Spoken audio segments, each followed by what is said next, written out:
ವಿಧಾನಸೌಧದ ಮೆಟ್ಟಿಲುಗಳ ಮೇಲೆ ಅಭಿನಂದನಾ ಕಾರ್ಯಕ್ರಮ ನಡೆಯುತ್ತೆ. ಈ ಅಭಿನಂದನಾ ಕಾರ್ಯಕ್ರಮದಲ್ಲಿ ಪ್ರತಿಯೊಬ್ಬರು ಕೂಡ ಆ ಕೌತುಕದ ಕ್ಷಣಗಳನ್ನ, ಸಂಭ್ರಮದ ಕ್ಷಣಗಳನ್ನ ಹೇಗೆ ಸವಿಬೇಕು, ಅದನ್ನು ಸಂಭ್ರಮಿಸಬೇಕು ಅಂತ ಕಾಯ್ತಾ ಇದ್ದಾರೆ. ಮುಖ್ಯಮಂತ್ರಿಗಳು ಬಂದಿದ್ದಾರೆ. ಮುಖ್ಯಮಂತ್ರಿಗಳು ವಿಧಾನಸೌಧದ ಮೆಟ್ಟಿಲುಗಳ ಮೇಲೆ ಹಾಜರಾಗಿದ್ದಾರೆ. ಗೃಹ ಸಚಿವ ಡಾಕ್ಟರ್ ಜಿ ಪರಮೇಶ್ವರ್ ಇದ್ದಾರೆ. ಹೀಗೆ ಪ್ರತಿಯೊಬ್ಬ ಸಚಿವರು ಕೂಡ ನೋಡಿ, ರಾಜಕಾರಣಿಗಳಲ್ಲೂ ಕೂಡ ಕ್ರಿಕೆಟ್ ಅಭಿಮಾನಿಗಳಿದ್ದಾರೆ. ಖುದ್ದು ನಮ್ಮ ಮುಖ್ಯಮಂತ್ರಿಗಳು ಕೂಡ ಕ್ರಿಕೆಟ್ನ ಅಭಿಮಾನಿಗಳಾಗಿದ್ದಾರೆ. ಯಾವಾಗಲೂ RCB ಮ್ಯಾಚ್ ಯಾವಾಗ ಸಿಗುತ್ತೋ ಅವಕಾಶ, ಆಗ ತನ್ನ ಆಪ್ತ ಗೆಳೆಯರ ಜೊತೆ ನೇರವಾಗಿ ಚಿನ್ನಸ್ವಾಮಿ ಸ್ಟೇಡಿಯಂನಲ್ಲಿ ನಡೆದರೆ ಚಿನ್ನಸ್ವಾಮಿ ಕ್ರೀಡಾಂಗಣಕ್ಕೆ ಹೋಗ್ತಾರೆ. ಚಿನ್ನಸ್ವಾಮಿ ಕ್ರೀಡಾಂಗಣದಲ್ಲಿ ಆ ದೃಶ್ಯವನ್ನು, ಆ ಮ್ಯಾಚನ್ನು ನೋಡ್ತಾರೆ. ಅನೇಕ ಬಾರಿ ಖುದ್ದು ಅವರೇ ಹೋಗಿ ಮ್ಯಾಚ್ ನೋಡಿಕೊಂಡು ಬಂದಿರುವಂಥ ನಿದರ್ಶನಗಳಿದ್ದಾವೆ. ಮುಖ್ಯಮಂತ್ರಿಗಳು ಯಾವಾಗಲೂ ಕೂಡ ಕ್ರೀಡಾಭಿಮಾನಿಯಾಗಿ ಉಳಿದುಕೊಂಡಿದ್ದಾರೆ. ಈಗೆಲ್ಲ ಅವರು ಹೇಳ್ತಾ ಇರ್ತಾರೆ, ಯಾವಾಗಲೂ ನಾನು ಚಿಕ್ಕ ವಯಸ್ಸಿನಿಂದಲೂ ಕೂಡ ನಾನು ಕ್ರಿಕೆಟನ್ನು ನೋಡ್ತಾ ಬಂದಿದ್ದೇನೆ, ಕ್ರಿಕೆಟನ್ನು ಅಚ್ಚುಮೆಚ್ಚಿನ ಕ್ರೀಡೆ ಅಂತ ಹೇಳ್ತಾ ಇರ್ತಾರೆ. ಅದರಲ್ಲೂ RCB ತಂಡ ರಚನೆ ಆಯಿತು. RCB IPL ಸೀಸನ್ ಯಾವಾಗ ಶುರುವಾಯಿತು ಆಗಿನಿಂದಲೂ ಕೂಡ RCB ಮ್ಯಾಚು ಅಂದರೆ ಅಷ್ಟು ತುಂಬ ಇಷ್ಟಪಟ್ಟು ನೋಡುವಂಥ ಪರಿಪಾಠವನ್ನು ಅವರು ಹಾಕ್ಕೊಂಡಿದ್ದಾರೆ. ಇದೀಗ ನಿನ್ನೆಯೂ ಕೂಡ RCB ಗೆಲ್ಲುತ್ತೆ ಎಂಬ ವಿಶ್ವಾಸವನ್ನು ಅವರು ವ್ಯಕ್ತಪಡಿಸಿದರು. ಈಗ RCB ಗೆದ್ದಿದೆ. ನಮ್ಮ ಹಾಗೆ ಸಿದ್ದರಾಮಯ್ಯ ಅವರು ಕೂಡ RCB ಫ್ಯಾನ್ ಅನ್ನೋದು ಭಾಳ ವಿಶೇಷವಾಗಿ ಗಮನಿಸಬೇಕಾದಂಥ ಸಂಗತಿ. ಇಲ್ಲಿ ಕ್ರೀಡೆಯನ್ನಾಗೆ ನೋಡಬೇಕು, ಕ್ರೀಡಾ ಸ್ಫೂರ್ತಿಯನ್ನು ಮೆರಿಬೇಕು ಅಂತ ಹೇಳಿ ಎಲ್ಲ ತಂಡಗಳನ್ನು ಪ್ರೋತ್ಸಾಹಿಸಬೇಕು. ಆದರೆ ನಮ್ಮ ತಂಡವನ್ನು ಹೆಚ್ಚಾಗಿ ಪ್ರೀತಿಸಬೇಕು ಅನ್ನೋದು. ಎಲ್ಲ ತಂಡಗಳನ್ನು ಕೂಡ ಪ್ರೀತಿಸಬೇಕು, ಆದರೆ ನಮ್ಮ ತಂಡವನ್ನು ಹೆಚ್ಚಾಗಿ ಪ್ರೀತಿಸಬೇಕು ಅಂತ ಹೇಳಿ. ಇನ್ನು ಈ ಜಾಗ ಇದೆಯಲ್ಲ, ಈ ಜಾಗದಲ್ಲಿ ಈ ಸಲ ಕಪ್ ನಮ್ದೇ ಅಂತ ನಾವು ಜಪ ಮಾಡ್ತಿದ್ವಲ್ಲ, ಆ ಕಪ್ ಇಲ್ಲಿ ತೋರಿಸಲಾಗುತ್ತೆ ಇವತ್ತು.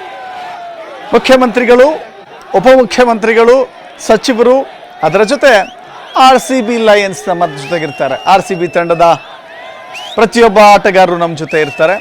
ಅವರು ಕೂಡ ಈ ತಂಡದ ಈ ಸಂತಸದಲ್ಲಿ ಈ ಸಲ ಕಪ್ ನಮ್ಮದೇ ಕಣ್ರಯ್ಯ ಅಂತ ಹೇಳಿ ಹಿಡಿದು ನಿಮ್ಮೆಲ್ಲರಿಗೂ ಆ ಕಪ್ ನೋಡುವಂಥ ಭಾಗ್ಯ ಸಿಗುತ್ತೆ ನೇರವಾಗಿ. ಈ ಸಲ ಕಪ್ ನಮ್ಮದೇ ಇದೆಯಲ್ಲ, ನಮ್ಮದು ಆಗಿದೆ. ಇನ್ನು ಮುಂದೆ ಪ್ರತಿ ವರ್ಷವೂ ನಮ್ಮದೇ ಆಗಿರುತ್ತೆ. ಹೀಗಂತ ಅಭಿಮಾನಿಗಳು ಸ್ಲೋಗನನ್ನು ಕೂಡ ಚೇಂಜ್ ಮಾಡ್ಕೊಂಡಿದ್ದಾರೆ. ಪ್ರತಿ ಬಾರಿಯೂ ಕೂಡ ಈ ಸಲ ಕಪ್ ನಮ್ಮದು ಅಂತ ನಮ್ಮದೇ ಹೇಳ್ತಾ ಇದ್ರು. ಈಗ ನಮ್ಮದು ಅಂತ ಹೇಳುವಂಥ ಅವಕಾಶ ಬಂದೋದಕ್ಕಿದೆ. ಈ ಸಲ ಕಪ್ ನಮ್ಮದು ಅನ್ನೋದಿದೆಯಲ್ಲ, ಪ್ರತಿ ಬಾರಿಯೂ ನಮ್ಮದೇ ಆಗಿರಲಿ ಅಂತ ಹೇಳಿ ಅಭಿಮಾನಿಗಳು ಅಷ್ಟೊಂದು ಖುಷಿಯಲ್ಲಿದ್ದಾರೆ. ನೋಡ್ತಾ ಇದ್ದೀರಿ, ಕುಣಿದು ಕುಪ್ಪಳಿಸ್ತಾ ಇದ್ದಾರೆ, ಖುಷಿಯಲ್ಲಿ ತೇಲಾಡ್ತಾ ಇದ್ದಾರೆ. ಅದು ಇಡೀ ಕರ್ನಾಟಕಕ್ಕೆ ಹೆಮ್ಮೆ ತಂದಿರುವ ಕಾರಣ ಅದು. ಸೊ ಹೀಗಾಗಿ ಈ ಸಂಭ್ರಮದ ಕ್ಷಣಗಳಿಗೆ ಇನ್ನು ಕೆಲವೇ ಹೊತ್ತಿನಲ್ಲಿ ನಾವು ಸಾಕ್ಷಿ ಆಗ್ತಾ ಇದ್ದೀವಿ. ಇನ್ನು ಕೆಲವೇ ಹೊತ್ತಿನಲ್ಲಿ ನಾವು ಅದನ್ನು ನೋಡ್ತಾ ಇದ್ದೀವಿ. ಇದು ನಿಜಕ್ಕೂ ಕೂಡ ರೋಚಕ ಕ್ಷಣಗಳು. ಕೆಲವರು ಭಾವುಕರಾಗಿದ್ದಾರೆ, ಕೆಲವರು ಖುಷಿಯಿಂದ ಇದ್ದಾರೆ. ಸಾಕಪ್ಪ, ನಮಗೆ ಒಂದು ಸಾರಿ ಕಪ್ ಗೆದ್ವಲ್ಲ, ಇನ್ನೇನು ಬೇಕು ಜೀವನದಲ್ಲಿ ನಮ್ಮ ಸಾರ್ಥಕತೆಯೂ ಕೆಲವರಲ್ಲಿದೆ. ಹೀಗೆ RCB ಬಗ್ಗೆ ಅಭಿಮಾನಿಗಳು ಒಂದೊಂದು ತರಹೇವಾರಿ ಪ್ರೀತಿಯನ್ನು, ಅದರಲ್ಲೂ ಸೋಷಿಯಲ್ ಮೀಡಿಯಾಗಳಲ್ಲಂತೂ ನೀವು ಕೇಳಲೇಬೇಡಿ. ನೀವು ಯಾವ ಸೋಷಿಯಲ್ ಮೀಡಿಯಾ ಸೈಟ್ಗೆ ಹೋಗಿ, ಯಾವುದೇ ಪೇಜ್ಗೆ ಹೋಗಿ, ನಿಮಗೆ ಕಾಣೋದೇ RCB, ವಿರಾಟ್ ಕೊಹ್ಲಿ, RCB ಬಾವುಟ. ಯಾರೂ ಕಾಣಲಿಲ್ಲ ಅಂದರೆ ಅವರೇ RCB ಜರ್ಸಿ ಹಾಕೊಂಡು ಮಿರಮಿರ ಅಂತ ಮಿಂಚ್ತಾ ಇದ್ದಾರೆ. ಹೀಗೆ ಇನ್ನೊಂದು ಕೆಲವೇ ಹೊತ್ತಿನಲ್ಲಿ ಈ ಗ್ರ್ಯಾಂಡ್ ಸ್ಟೆಪ್ಗಳಿಗೆ ಬಂದು ತಲುಪ್ತಾರೆ. ಮುಖ್ಯಮಂತ್ರಿಗಳವರನ್ನು ಸ್ವಾಗತ ಮಾಡ್ತಾ ಇದ್ದಾರೆ. ತಾವರ್ ಚಂದ್ ಗೆಹ್ಲೋಟ್ ಕೂಡ ಬಂದಿದ್ದಾರೆ. ರಾಜ್ಯಪಾಲ ತಾವರ್ ಚಂದ್ ಗೆಹ್ಲೋಟ್ ಕೂಡ ಈ ಸಂಭ್ರಮದ ಕ್ಷಣಗಳಿಗೆ ಸಾಕ್ಷಿ ಆಗ್ತಾ ಇದ್ದಾರೆ. ಇನ್ನು ಕ್ರೀಡಾಪಟುಗಳು ಕೆಳಗಿಳಿತಾ ಇದ್ದಾರೆ. ವಿಧಾನಸೌಧಕ್ಕೆ ನಮ್ಮ ನೆಚ್ಚಿನ RCB ತಂಡ ಕುಳಿತಿರುವಂಥ ಬಸ್ ತಲುಪಿದೆ.